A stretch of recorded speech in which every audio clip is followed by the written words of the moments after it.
বৃষ্টির পানিতেই তলিয়েছে ফসল। জলাবদ্ধতার কারণে কাজ করছে না ধান কাটার হারভেস্টার মেশিন। তার উপর রয়েছে তেলের সংকটও। ফলে এবার বন্যা ছাড়াই ফসল ডুবির আতঙ্কে কৃষকরা। নেত্রকোনার হাওর অঞ্চলে বোরো ধান কাটা শুরু হলেও মিলছে না শ্রমিক।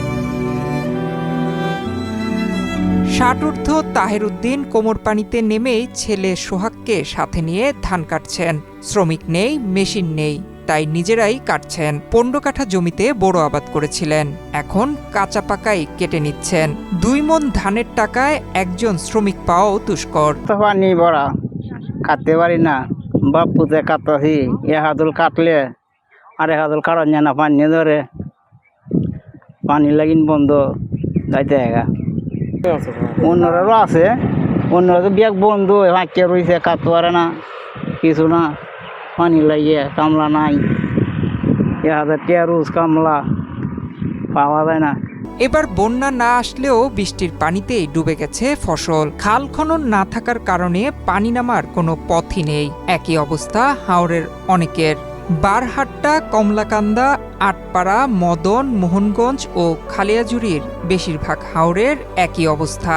যে বৈশাখে আনন্দে গান গেয়ে ধান কাটার কথা, সেই বৈশাখে এবার বৃষ্টির পানিতে জলাবদ্ধতায় চোখে মুখে হতাশা নিয়ে নিরানন্দে ধান কাটছেন কৃষক। ওদের স্বপ্ন পূরণে পাশে থাকতে পেরে আমরা গর্বিত।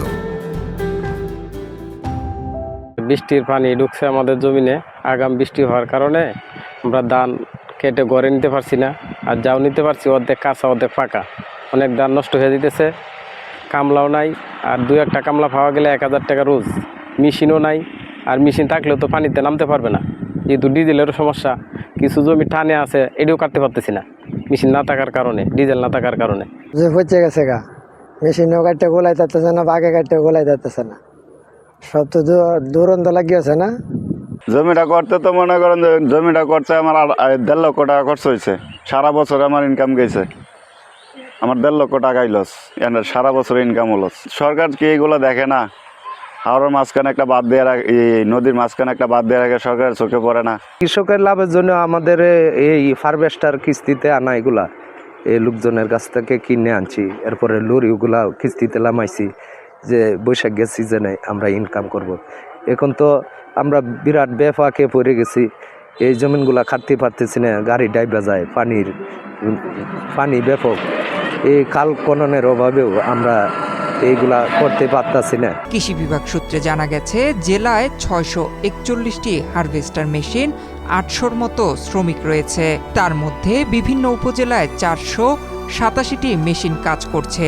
জেলার 10 উপজেলায় এবার 1,85,547 হেক্টর জমিতে বোরো আবাদ হয়েছে। তার মধ্যে হাওর অঞ্চলেই 41,065 হেক্টর।